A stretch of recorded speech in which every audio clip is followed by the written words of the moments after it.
Olá, uma ótima quinta-feira a todos que nos acompanham nesta quinta-feira no programa Voz da População.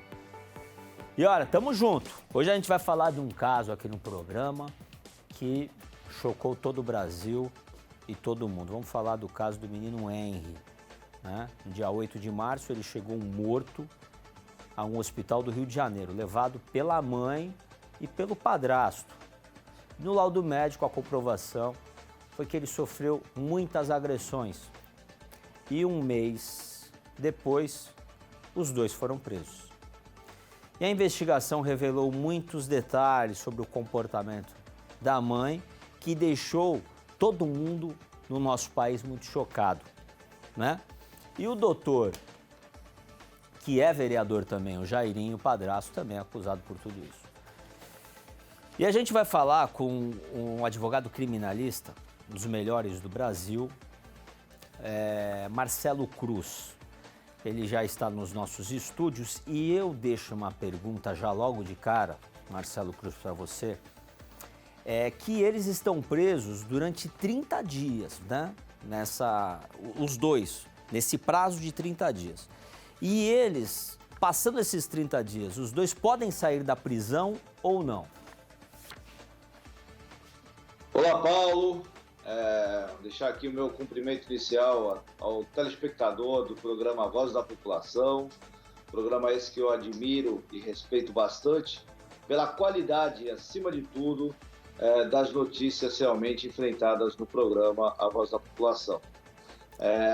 Tecnicamente, Paulo, a sua pergunta é muito interessante, porque o casal está preso temporariamente. O nome já diz, é uma prisão temporária, ou seja, existe um tempo pré-determinado de cárcere privado. No caso em questão, Paulo, esta prisão é de 30 dias, por se tratar de um crime hediondo, né? O crime que é imputado ao casal trata-se de um homicídio qualificado, um daqueles crimes considerados pela nossa legislação brasileira como crime hediondo.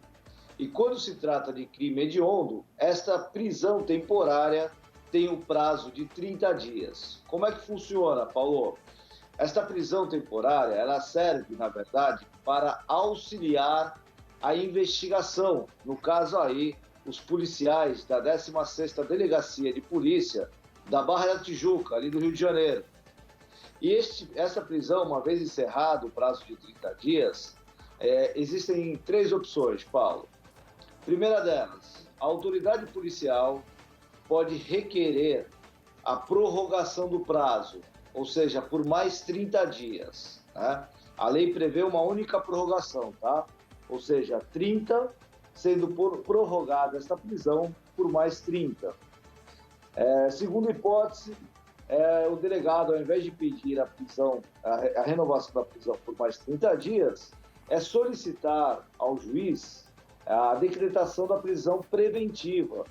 Daí essa prisão, em regra, não teria um prazo pré-determinado, como existe na prisão temporária, né? Enquanto houver necessidade e manutenção da prisão, deve assim acontecer. E a terceira e última hipótese, o delegado, entendendo que não há mais necessidade de mantê-los presos, pode, daí, no caso em questão, revogar a prisão temporária e eles serem soltos, né? A babá, ela deu um depoimento no começo e ela mudou o depoimento depois. Isso juridicamente pode deixar a babá com complicação jurídica? Como que fica a situação da babá? Porque ela pode ter sido coagida também por eles para dar um depoimento que ela não queria dar, né? É verdade, Paulo. No último dia 12 de abril, segunda-feira agora, inclusive eu estava lá no estado do Rio de Janeiro, numa delegacia ali bem próxima, e o comentário lá no estado do Rio, não só no Rio, como em todo o Brasil, né, Paulo, está em cima realmente desse crime, desse acontecimento, porque chocou toda a população brasileira, obviamente. Tratava-se de uma criança de 4 anos de idade que cruelmente foi assassinada, né, Paulo? E ontem, o depoimento dessa funcionária perdurou por mais de 7 horas, por horas a Quinto, e ela relatou à autoridade policial que queria se retratar. O que significa isso? Queria desdizer o que havia falado anteriormente. E segundo essa funcionária, ela teria inicialmente prestado algumas declarações em razão de pedido da Monique, que é a mãe da criança. E isso, obviamente, se ela não fizesse em tempo, ela incorreria também num crime, o crime de falso testemunho. Por quê, Paulo? Toda e qualquer testemunha que faltar com a verdade, ou seja, não falar a verdade, ou se omitir da verdade, a omissão também caracteriza o crime de falso testemunho. Então, no caso em questão, a autoridade policial, obviamente, deve ter advertido ela, porque o doutor Henrique Damasceno, que é o delegado de polícia que conduz o inquérito policial, tem toda a prova na mão. E aí acho que ele começou a conflitar o que inicialmente ela havia dito e deve ter advertido ela sobre a responsabilidade do crime de falso testemunho. A babá se fazia apresentada de uma advogada e deve ter sido bem orientada, óbvio, para não se meter num rolo e virar parte num processo. E rapidamente ela se retratou do depoimento que inicialmente vinha dando e disse realmente que a mãe, a Monique, tinha sido comunicada anteriormente por ela das agressões anteriores, ou seja, pretéritas, que a criança já vinha sofrendo pelo padrasto aí, pelo doutor Jairinho. Qual é o grau desses do padrasto, né, o Jairinho? Primeiro que ele é vereador. Ele tem uma chance maior de sair da prisão por ele ser vereador? Uma outra coisa que fica na nossa cabeça, será que eles vão ser liberados? Será que vai passar esses 30 dias e vai ficar tudo em pizza? Né? Porque no nosso Brasil, muitas pessoas que acabam cometendo crimes, acabam cometendo atos, acabam sendo impunes, né? Acabam saindo das cadeias, mas eu gostaria que você falasse, porque você tem um grau de sabedoria no direito criminal muito, muito grande. Então, por tudo que está acontecendo, né? Inclusive também é algo que a imprensa vem falando muito, o mundo vem falando muito. Na sua concepção, vai ser difícil eles saírem da prisão ou não?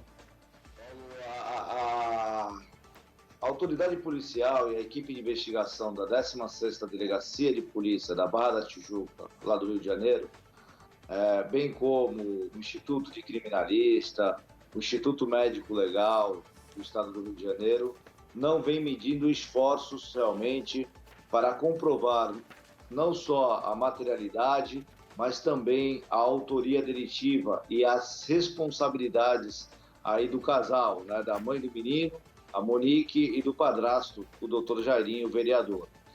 Tanto que já há um laudo encartado no inquérito policial da Lavra, do Instituto Médico Legal do Rio de Janeiro, que confirma, o Paulo, pasme, aproximadamente mais de 2 dezenas de lesões na criança. Mais de 20 lesões pelo corpo da criança. Lesões estas, Paulo, de naturezas leves e também graves. Geralmente, as graves aconteceram na parte do estômago, aqui na parte frontal. Então, imagina uma criança de 4 anos de idade que é violentada, surrada até a morte. É cruel demais, Paulo. Então, espera-se, obviamente, que essas provas sejam produzidas de forma serena, porque, obviamente, que existe os princípios constitucionais e processuais que favorecem uma defesa técnica e que devem ser respeitados, porque o juiz natural dessa causa, Paulo, é o Conselho de Sentença Popular. Por se tratar de um crime doloso contra a vida, o julgamento final desse processo é formado por 7 pessoas do povo. São pessoas leigas que são convocadas para julgar o seu par, né? É o chamado júri popular. E, obviamente, acredito que os acusados devem constituir defesas especializadas na matéria e, de um outro lado, haverá o Ministério Público e, eventualmente, assistente da acusação, que qualquer banca de defesa pode servir como assistente da acusação nesse processo, e aí esse debate será acirrado em um tribunal do júri. Mas a autoridade policial, aqueles que tiverem produzido a prova, Paulo, que eu vou falar é muito importante, devem ter muito cuidado e serenidade para não esbarrarem em qualquer campo da nulidade. Por exemplo, Paulo, o casal foi convocado para participar da reconstituição do crime, né? Ir lá no local do crime e participar da reconstituição do crime. Segundo a defesa técnica, salvo engano, a mãe da criança teria um atestado médico de que estaria impossibilitada de participar do ato.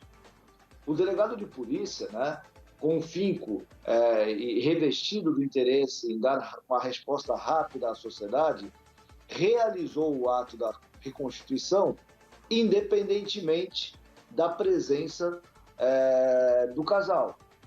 Então, o que eu quero dizer com isso? Que se a defesa técnica, amanhã depois, arguir eventual nulidade em cima desse ponto, ou seja, que não foi facultado efetivamente ela participar daquele ato, tendo em vista que ela tinha um atestado médico, pode muitas vezes todo esse processo e todo esse desgaste da produção da prova ir por água abaixo. Então é muito importante, Paulo, que aqueles que estiverem na condução também da construção da prova, da busca da verdade real, tenham serenidade suficiente para não esbarrar em eventual nulidade processual. Sim, até porque precisamos saber realmente, ter a certeza de quem cometeu o crime. Obrigado, doutor Marcelo Cruz, pela sua presença aqui no programa Voz da População. É sempre um prazer, Paulo. Eu sou um admirador, não só do programa A Voz da População, mas desse meu querido amigo que vem crescendo a cada dia como apresentador, realmente uma liderança aí da comunicação brasileira, e me orgulho muito em poder participar aqui do programa de vocês, viu, Paulo? Obrigado, Marcelo Cruz. Grande abraço a você. Fique com Deus a todos. Bom, gente, vamos continuando aqui no programa. Eu vou dar um recado para vocês. Se você está precisando de uma internet estável e rápida, então você precisa da Nil Fibra. Com planos a partir de R$ 79,90 e ultra velocidade de até 500 MB, você poderá voar na internet. Jogando, conversando com seus amigos, navegando nas redes sociais, assistindo lives, minha gente. Quem não gosta, né? Filmes, vamos estudar, tudo isso você usa a internet. E a Nil Fibra, além de uma excelente conexão de internet, ainda disponibiliza para os seus clientes aplicativos, filmes, séries, desenhos, canais de televisão e ainda uma plataforma com mais de 120 cursos online. Tudo isso de graça. E para saber mais, você pode entrar no site nilfibra.com.br ou nas redes sociais Instagram e Facebook. Só procurar Nil Fibra. Telefone e WhatsApp 13 4009 9070. Nil Fibra, internet de alta velocidade com conteúdo para você e sua família.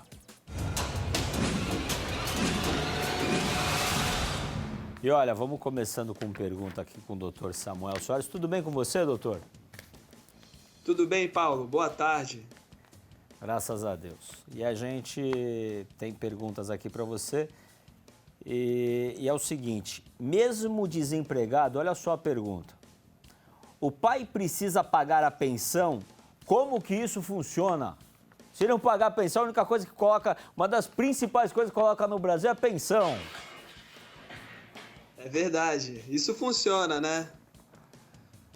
O que acontece? Quando a pessoa fica desempregada e ela é obrigada a pagar pensão, na sentença judicial, geralmente já é estabelecido um valor prevendo essa situação.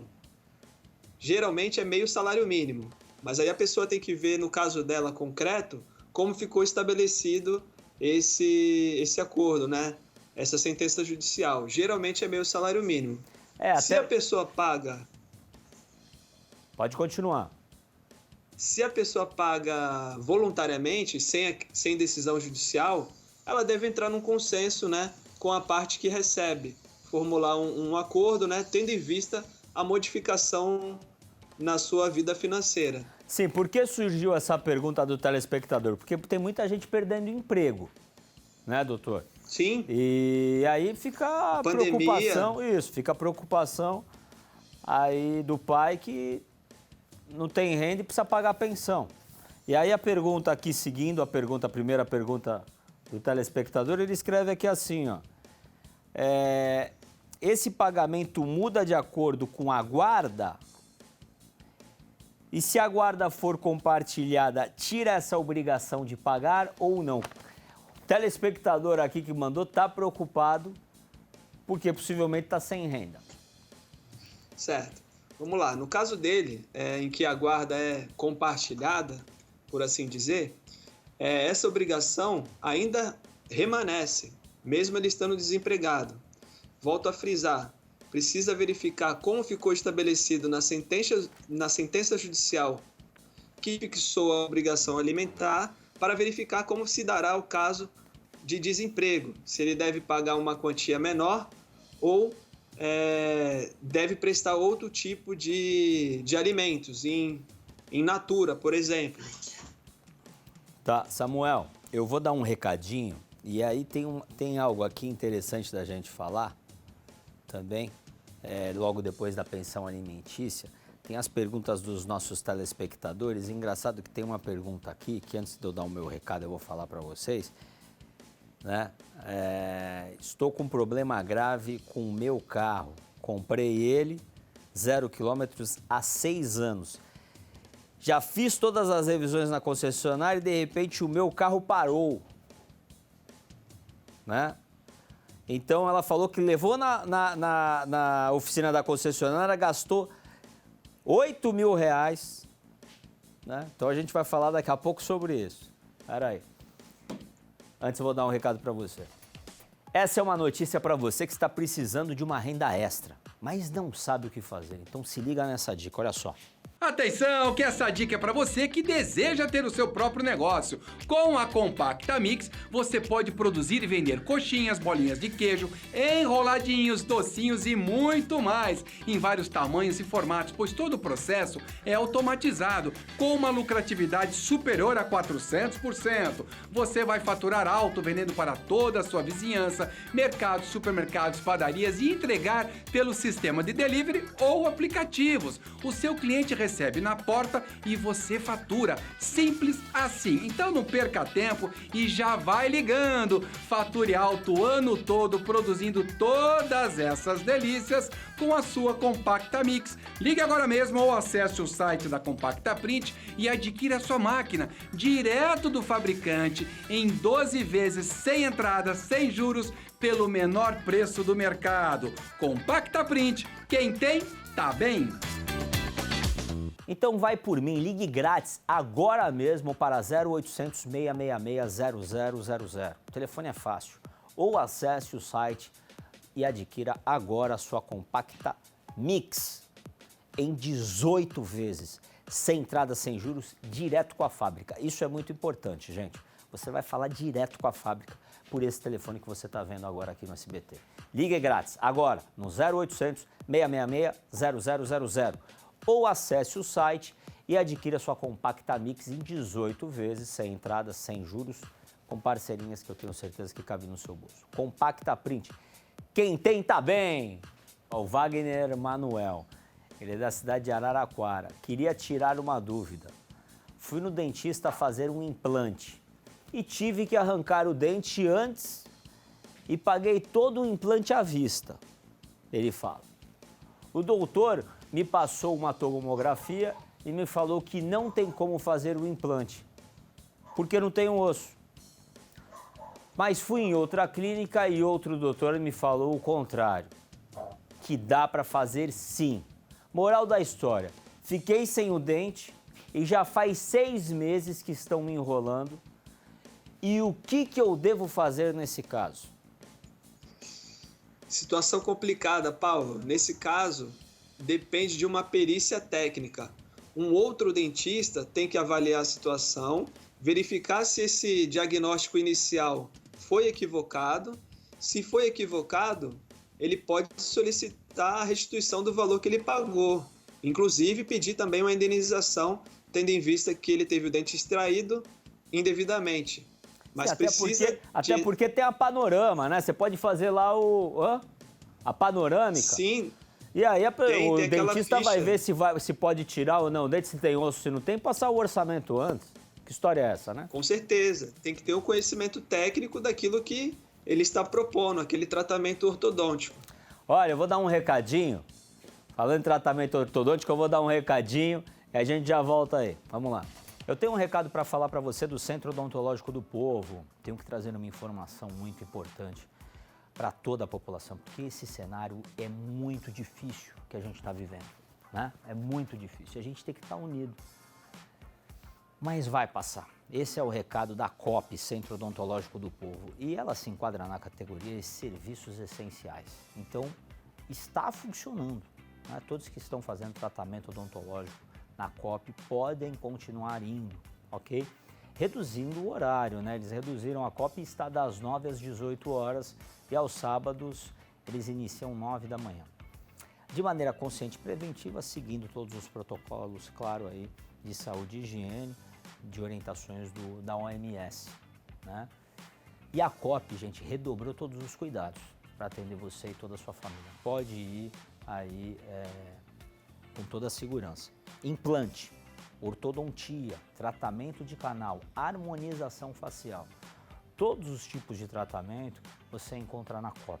Vá lá que o pagamento é facilitado, tem agilidade, você pode dividir em várias vezes e você não vai achar nenhuma clínica popular dessa maneira. COP, todo mundo trata aqui.